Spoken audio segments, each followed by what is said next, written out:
Hello friends, वरदान academy में आप सभी का स्वागत है। दोस्तों, आज की इस वीडियो में हम लोग Uttar Pradesh junior teacher vacancy से संबंधित जो हमारी सीरीज चल रही है टॉप 3000 वाली, ठीक है, उसमें आज के पार्ट में हम लोग 30 क्वेश्चंस को पढ़ेंगे। और आप लोगों से सिर्फ एक रिक्वेस्ट है कि आप लोग बस एक काम करिए। एक तो सबसे पहले आपको कॉपी पेन लेके बैठना चाहिए। दूसरी चीज़ ये है कि आप लोग सारे अपने टिक लगा लिया करिए। हाँ, मेरे आंसर देने से पहले ही अपने टिक लगा लीजिए और फिर मुझे लास्ट में कमेंट जरूर कर दिया है। बस 2 सेकंड मुश्किल से लगेगा आपको ये बताने में कि आपके कितने सही हुए हैं। तो 20 सही हुए 20 बताइए, 25 सही हुए 25 बताइए। ये मैं इसलिए कह रहा हूँ, मुझे भी पता चले कि कितने लोगों को किस तरीके की तैयारी चल रही है। क्योंकि इजी तो कहना सरल है, बहुत लोग कह देते हैं कि इजी है। मैंने पिछली बार ये बात कही थी, तो सिर्फ एक किसी के 26 नंबर हैं 30 में, बाकी सब 24 से नीचे ही है। और 24 का मतलब है 80% नंबर। 30 में 24 का मतलब है 80% नंबर, मतलब कि 50 में 40 नंबर, ठीक है। तो 50 नंबर की आपकी साइंस आएगी, तो कम से कम 24 प्लस हो तो ज़्यादा आपके लिए बेहतर है।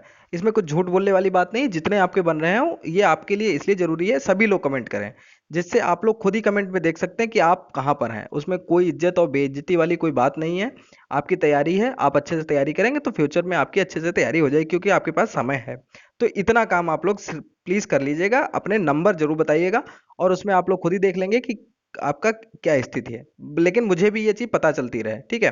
तो चलिए आज की वीडियो स्टार्ट करते हैं। और उससे पहले एक और बहुत इंपॉर्टेंट बात है, मैथ्स की मैंने प्रीमियर लगा दिया। प्रीमियर मैं इसलिए लगाता हूं जिससे आप लोगों को पहले से ही दिखने लगे कि जैसे 10 बजे का टाइम का मैंने प्रीमियर लगा दिया है। 10 बजे आपको मैथ्स की एक वीडियो मिलेगी और बहुत इंपॉर्टेंट है। उसमें वृत्त की स्पर्श रेखाएं और चक्री चतुर्भुज से संबंधित है। इसी का एक पार्ट मैंने पहले भी दिया था, आज से 15 दिन पहले। मैं बीच में बीमार हो गया इसलिए नहीं दे पाया। तो उसमें सारे रूल्स थे, सारे रूल्स समझाए गए थे कि कैसे वो क्वेश्चन लगते हैं। आज उसका क्वेश्चन समझाए गए हैं कि क्वेश्चन लगा के दिखाए गए हैं, ठीक है। तो अगर आप लोगों ने क्लास नंबर 41 मैथ्स में ना पढ़ी हो तो प्लीज पहले इसको देख लीजिए। मैं वैसे कभी भी किसी भी वीडियो को देखने के लिए मैं नहीं कहता हूं कि आप पीछे जाकर उसको देखिए, लेकिन अगर आपने नहीं देखी तो प्लीज मैं इसलिए लगा रहा हूं क्योंकि ये अगर आपने नहीं देखी तो शायद आपको आज वाली 43 जो क्लास है, जो आज मैथ्स की 10 बजे आपको मिल जाएगी, वो ना समझ में आए, ठीक है। वैसे मैंने कोशिश की है कि उसके बिना भी आपको समझ में आए, क्योंकि बहुत सारे ऐसे लोग होंगे जो नए होंगे या जिन्होंने 15 दिन पहले पढ़ी होगी और भूल गए होंगे, ठीक है। क्योंकि उसमें रूल्स थे, तो प्लीज उसको जरूर देख लें। इसीलिए मैंने साइंस की वीडियो पहले बनाई है, पहले यहाँ पर मतलब अपलोड कर दी है, जबकि मैं मैथ्स की वीडियो पहले बना चुका हूं, लेकिन उसका मैंने प्रीमियर लगा दिया है 10 बजे का, ठीक है। तो बस जल्दी से इतना कर लेते हैं, अब आगे देखते हैं। अब क्वेश्चंस को देख लेते हैं सबसे पहले। तो क्वेश्चंस में देखिए, पहला क्वेश्चन देखिए। इसमें कुछ क्वेश्चन बहुत टफ होंगे, कुछ अच्छे होंगे और कुछ नॉर्मल होंगे, ठीक है। तो सब पूरा मिला के बनाए गए हैं, जो इंपॉर्टेंट हैं परीक्षा की दृष्टि से उन्हीं को लिया है। इसमें मैंने ये बिल्कुल नहीं देखा है कौन सरल है कौन कठिन है, ठीक है। तो पहला क्वेश्चन है, मलेरिया से प्रभावित होने वाला अंग है हृदय, फेफड़े, गुर्दा या प्लीहा, ठीक है। तो इसका अपना आंसर आप लोग टिक कर लीजिए क्या होगा। तो इसका जो राइट आंसर है वो है आपका ऑप्शन डी, प्लीहा, ठीक है। हृदय, हार्ट, फेफड़े, ठीक है, लंग्स, गुर्दा, किडनी, और प्लीहा क्या होता है, इसको कहते हैं स्प्लीन। स्प्लीन, ठीक है। लोग कहते हैं कि थोड़ा सा इंग्लिश वर्ड भी यूज कर लिया करिए कहीं कहीं पे। तो स्प्लीन, ठीक है। मलेरिया से प्रभावित होने वाला अंग क्या है, स्प्लीन। मलेरिया प्लाज्मोडियम नामक एक कोशिकीय प्रोटोजोआ जंतु के कारण होता है तथा इसकी वाहक मादा एनाफिलीज मच्छर होती है, ठीक है। ठीक है, और इससे प्रभावित होने वाला अंग क्या है, प्लीहा है। और जिससे क्या होता है, संक्रमण से आकार बढ़ जाता है इसका। और इस रोग के उपचार हेतु कौन कौन सी दवाएं होती हैं, अक्सर दवाएं भी पूछी जाती हैं। एटाब्रिन, क्लोरोक्विन, ठीक है, काफी सुना होगा इस बार। हाइड्रोक्सी क्लोरोक्विन आपने काफी सुना होगा कोरोना काल में, लेकिन यह है क्लोरोक्विन, ठीक है। क्लोरोक्विन और कामाक्विन इत्यादि औषधियों को लेना चाहिए। नेक्स्ट है, एम्फाइसीमा एक ऐसी व्याधि, व्याधि मतलब बीमारी है, जो पर्यावरणीय प्रदूषण द्वारा होती है और इससे प्रभावित अंग है। कौन सा होता है, यकृत, वृक्क, फेफड़े या मस्तिष्क, लीवर, किडनी, लंग्स या ब्रेन, ठीक है। तो इसका जो राइट आंसर है वो है आपका ऑप्शन सी, फेफड़े, ठीक है। एम्फाइसीमा एक प्रकार का क्रॉनिक प्रतिरोधी फुफ्फुसी रोग है, ठीक है। क्रॉनिक ऑब्स्ट्रक्टिव पल्मोनरी डिजीज, जिससे मनुष्य का फेफड़ा प्रभावित होता है। नेक्स्ट है, थैलेसीमिया। थैलेसीमिया के रोगी में शरीर निम्न के संश्लेषण की क्षमता नहीं रखता, मतलब किसको संश्लेषित नहीं करता है, ठीक है, विटामिन डी, हार्मोन, हीमोग्लोबिन या प्रोटीन। तो इसका जो राइट आंसर है वो है आपका ऑप्शन सी, ठीक है, ऑप्शन सी हीमोग्लोबिन, ठीक है, हीमोग्लोबिन, ठीक। थैलेसीमिया एक जीनीय व्यतिक्रमों मतलब जेनेटिक डिसऑर्डर का एक समूह है जिसके रोगी के शरीर में हीमोग्लोबिन के संश्लेषण मतलब सिंथेसिस की क्षमता नहीं होती है।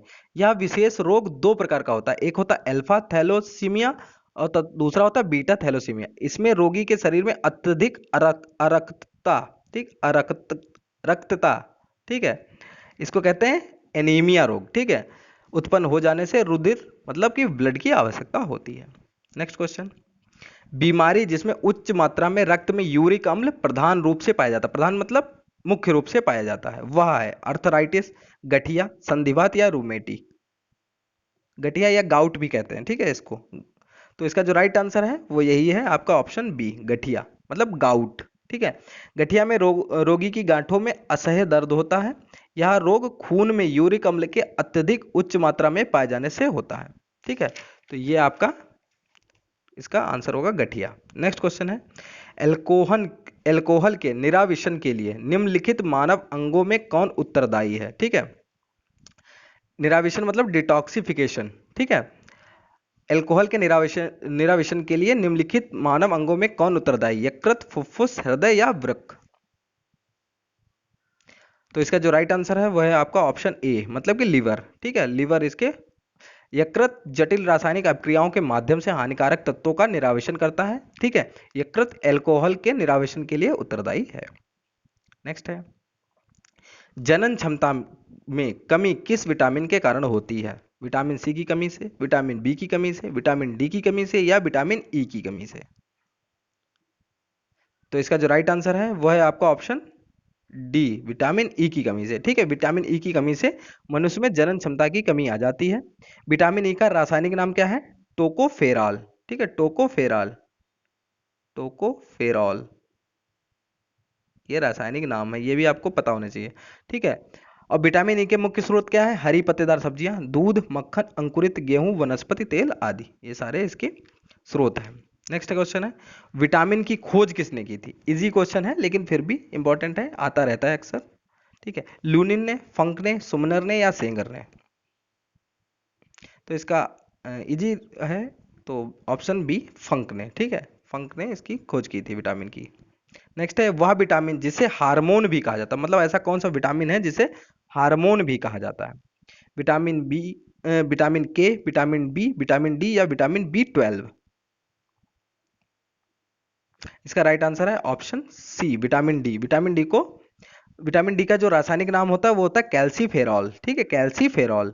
विटामिन डी को हार्मोन भी कहा जाता है या मछली के यकृत, ठीक है, मछली के लीवर में, अंडे, दूध, तेल आदि में पाया जाता है। इसकी कमी से बच्चों में रिकेट्स एवं वयस्कों में ऑक्टियोमलेशिया नामक रोग हो जाता है, ठीक है। ऑक्टियोमलेशिया भी एक रोग है जो विटामिन डी की कमी से होता है, ये सूर्य की रोशनी से भी प्राप्त होता है, ठीक है। नेक्स्ट है, सर्वप्रथम वायरस की खोज किसने की थी, मिलर, बिजेरिक, इवानोवस्की या लैंड स्टीनर। तो इसका जो राइट आंसर है वह है आपका ऑप्शन सी, इवानोवस्की, ठीक है। वायरस की खोज किसने की थी, इवानोवस्की। वायरस मतलब, ठीक है, विषाणु, विषाणु की खोज या वायरस की खोज किसने की थी, इवानोवस्की ने। जीवाणु की खोज किसने की थी, जीवाणु की, Leeuwenhoek, Robert Hooke, Robert Koch या लुई ब्रेल। ये भी इजी क्वेश्चन है, इसका जो राइट आंसर है वह है आपका option A, Antony von Leeuwenhoek ने जीवाणु की खोज की थी, ठीक है। अब आपके ये आपके बायो के हो गए, अब आपके हैं केमिस्ट्री के क्वेश्चन, ठीक है। केमिस्ट्री के क्वेश्चंस को हम लोग देख लेंगे, अच्छे क्वेश्चन है काफी। किसी एक तत्व के समस्थानिकों में भिन्नता का कारण है उनमें निम्नलिखित की संख्या का भिन्न होना, ठीक है। समस्थानिक भिन्न कब हो सकते हैं, पॉजिट्रॉन की संख्या, न्यूट्रॉन की संख्या, इलेक्ट्रॉन की संख्या या मेसॉन की संख्या। इसका जो राइट आंसर है वो है आपका ऑप्शन बी, न्यूट्रॉन की संख्या, ठीक है। किसी तत्व के समस्थानिकों में भिन्नता का जो कारण होता है वो उसमें उपस्थित न्यूट्रॉनों की संख्या का भिन्न होना होता है।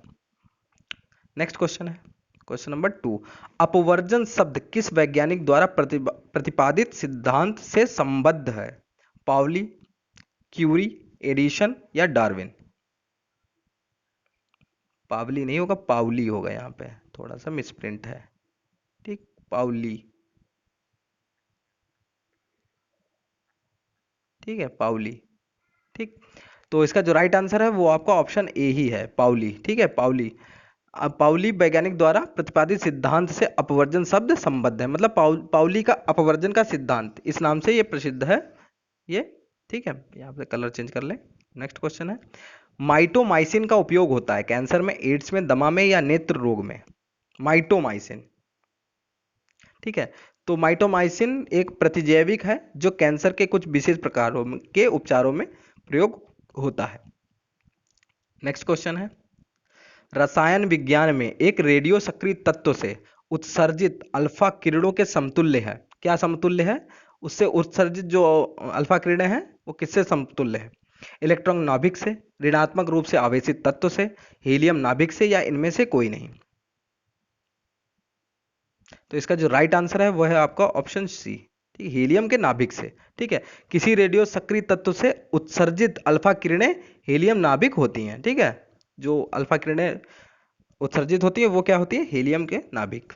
नेक्स्ट, भूपर्पटी में सर्वाधिक पाया जाने वाला तत्व है, ऑक्सीजन, नाइट्रोजन, मैग्नीज या सिलिकॉन? तो इसका जो राइट आंसर है वो है आपका ऑप्शन ए, ऑक्सीजन। ठीक, भूपर्पटी पे पाया जाने वाला सबसे जाने वाला तत्व कौन सा है? ऑक्सीजन। वैसे वैसे जो ब्रह्मांड में सबसे ज्यादा पाया जाने वाला तत्व है हाइड्रोजन। ठीक है, लेकिन यहाँ पे भूपर्पटी शब्द लगा है, इसको आप लोग ध्यान में रखिए। ठीक है, भूपर्पटी पे सबसे सर्वाधिक पाया जाने वाला शब्द जो तत्व है वो है आपका ऑक्सीजन। और एक दो जगह पे एक और क्वेश्चन आया कि दूसरे नंबर पे कौन है, भूपर्पटी पे पाया जाने वाला दूसरा सबसे सर्वाधिक पाया जाने वाला तत्व कौन सा है? तो वो है आपका सिलिकॉन। ठीक है, सिलिकॉन आपका दूसरा सर्वाधिक पाया जाने वाला तत्व है भूपर्पटी पे। नेक्स्ट क्वेश्चन, भारी जल का रासायनिक फार्मूला है H2O, D2O, H2CO3 या H2O2? यहाँ पर देखिए इस तरीके से नीचे नहीं लिख पा रहा था तो मैंने ऐसे ही लिख दिया। ठीक है, इस तरीके से। तो भारी जल का जो रासायनिक फार्मूला है वो क्या है? तो इसका जो राइट आंसर है वो है आपका ऑप्शन बी, D2O। ठीक है, हाइड्रोजन के समस्थानिक ड्यूटीरियम का ऑक्साइड भारी जल कहा जाता है। ठीक, ड्यूटीरियम का ऑक्साइड जो होता है उसी को भारी जल कहा जाता है। भारी जल का रासायनिक फार्मूला D2O है, तथा भारी हाइड्रोजन का रासायनिक सूत्र D2 होता है। ठीक है, भारी हाइड्रोजन का D2 होता है। अब D2O रंगहीन, गंधहीन तथा स्वादहीन होता है। ठीक है, जो D2O है वो क्या होता है? रंगहीन, गंधहीन और स्वादहीन। यहाँ पर एक और क्वेश्चन है, हाइड्रोजन का जो रासायनिक सूत्र है भारी हाइड्रोजन का वो क्या है? D2। ठीक है, ये याद रखिएगा। पानी का शुद्धतम रूप क्या है? नल का पानी, समुद्री जल, वर्षा का पानी या आश्वित जल? इसका जो राइट आंसर है वो है आपका ऑप्शन सी, वर्षा का पानी। तो पानी का जो शुद्धतम रूप है वो क्या है आपका? वर्षा का पानी। इसका जो पीएच मान कितना होता है? 7 होता है। ठीक है, पृथ्वी पर पाए जाने वाले जल में अम्लीय तथा क्षारीय पदार्थ घुले होते हैं जिससे पानी अशुद्ध हो जाता है। ठीक है, तो जो शुद्ध पानी वो होता है उसे वर्षा का पानी होता है। नेक्स्ट, ऑक्टेन संख्या गुणवत्ता का माप है, किसकी गुणवत्ता का माप है? खाद्य तेलों की, पेट्रोल की, केरोसिन की या सुगंधित तेलों की? तो इसका जो राइट आंसर है वो है आपका ऑप्शन बी, पेट्रोल की। ऑक्टेन संख्या किसकी गुणवत्ता का माप है? पेट्रोल की। ठीक है, पेट्रोल के प्रत्यास्फोटन, ठीक है, मतलब एंटी नॉक गुण का पता ऑक्टेन संख्या से लगाया जाता है। नेक्स्ट क्वेश्चन, समुद्री जल को शुद्ध जल में किस प्रक्रिया द्वारा बदला जा सकता है? प्रस्वेदन, उत्फुल्लन, विद्युत पृथक्करण या उत्क्रम परासरण? इसका जो राइट आंसर है वो है आपका ऑप्शन डी, उत्क्रम परासरण, मतलब कि रिवर्स ऑस्मोसिस। ठीक है, छनन विधि।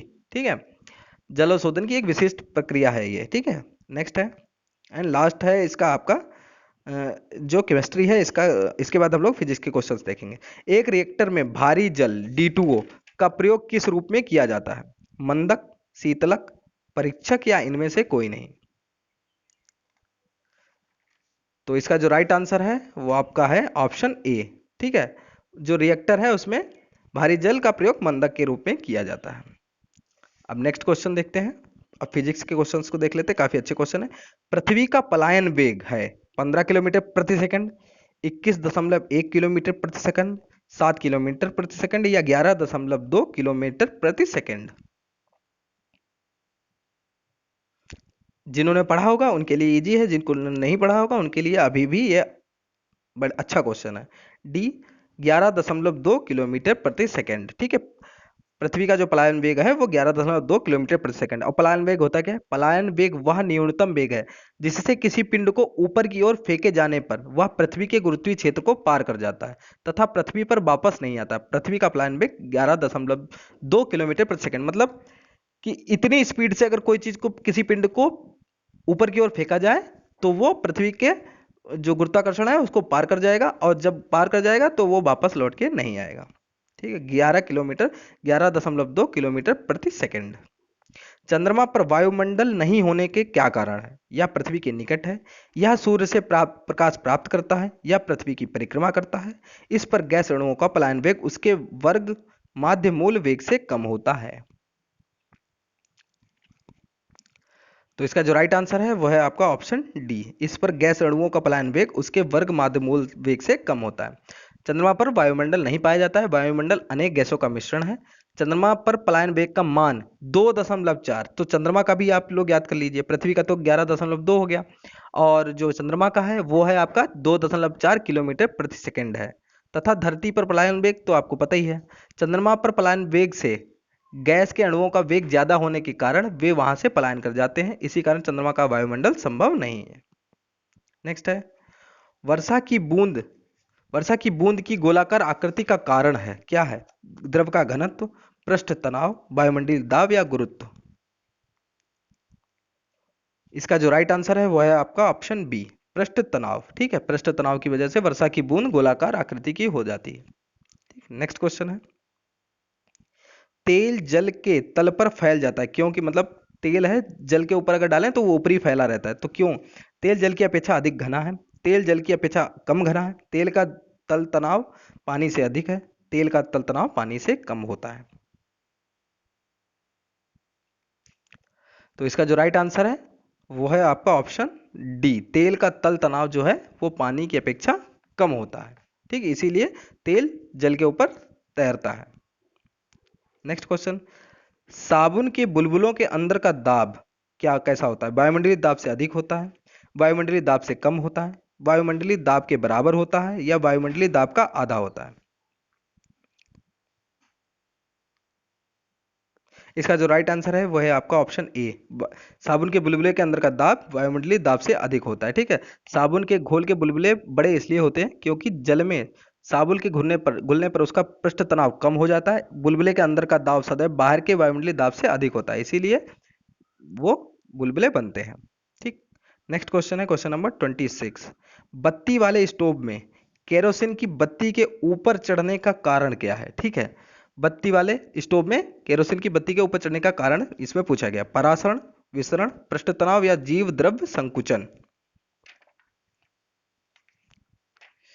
तो इसका जो राइट आंसर है वो है आपका ऑप्शन सी, पृष्ठ तनाव। ठीक है, बत्ती वाले स्टोव में केरोसिन की बत्ती के ऊपर चढ़ने का कारण है पृष्ठ तनाव। ठीक है, बत्ती वाले स्टोव में केरोसिन के बत्ती के ऊपर चढ़ने का कारण तेल का पृष्ठ तनाव है।